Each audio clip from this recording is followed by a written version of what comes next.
Um jovem aproximou-se de Jesus e lhe perguntou: Mestre, que devo fazer de bom para ter a vida eterna? Disse Jesus: Por que me perguntas a respeito do que deve fazer de bom? Só Deus é bom. Se queres entrar para a vida eterna, observa os mandamentos.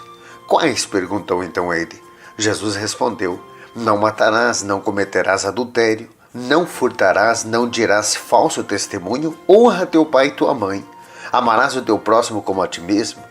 Disse então o jovem: Eu tenho observado isso desde a minha infância. Que me falta ainda? Respondeu Jesus: Se queres ser perfeito, vai e vende teus bens, dê aos pobres e terás um tesouro no céu. Depois vem e segue-me. Ouvindo essas palavras, o jovem foi embora muito triste, porque possuía muitos bens. Palavra da salvação, glória a vós, Senhor. Doce presença,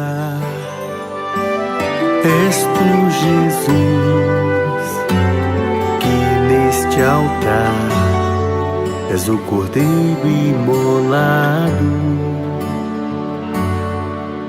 ofertado ao Pai. Mais uma vez, o Evangelho do dia vem nos interpelar.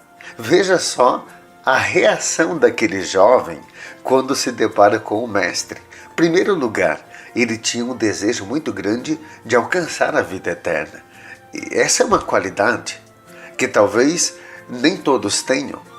A sede, o desejo de querer ir para o céu. Ele tinha.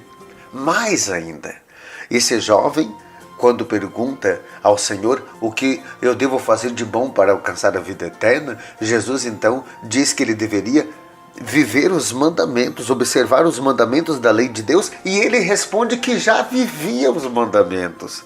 Ele já observava. Isso significa que era um jovem dedicado a Deus. Quando ele diz que observava os mandamentos de não matar, não roubar, não adulterar, não furtar, não dizer falso testemunho, honrar pai e mãe, tudo isso ele já observava.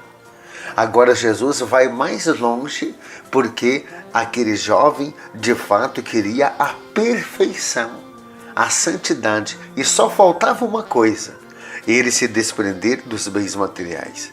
Jesus sabe muito bem que o apego impossibilita muitas pessoas a perfeição. E quando Jesus diz: vende os teus bens e divide com os pobres, ele sai triste, porque aquele que muito tem, às vezes quer ter mais e não sabe dividir. Essa é a verdade. Gente, eu até digo que não é só os pobres financeiramente que vão para os céus, que têm a possibilidade do reino dos céus.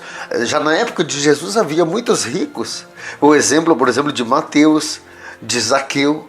Agora, qual a diferença, por exemplo, de Zaqueu e aqui desse jovem rico?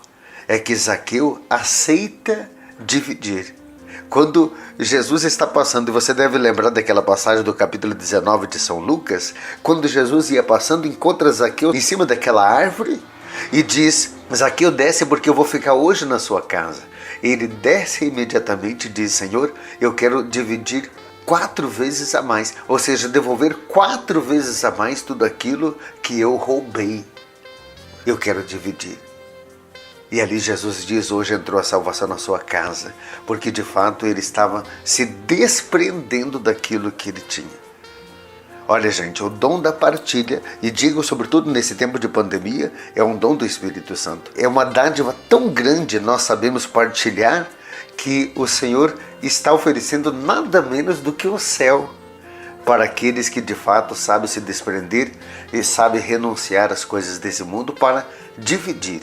Que nós possamos ter esse espírito de caridade, partilhar aquilo que a gente tem. Se temos 2 túnicas, vamos dar uma. Se nós temos mais alimento em casa, por que não dividir um pouco com aqueles que estão passando por dificuldade nessa pandemia? Hein? Que tal nós vivemos essa palavra? Senhor, estenda as minhas mãos, desde já eu peço a bênção, a graça para esse teu filho e essa tua filha, para que possa viver o Evangelho de hoje. A minha bênção em nome do Pai, do Filho e do Espírito Santo. Amém. Se Deus quiser, amanhã, terça-feira, juntinhos, meditando a palavra.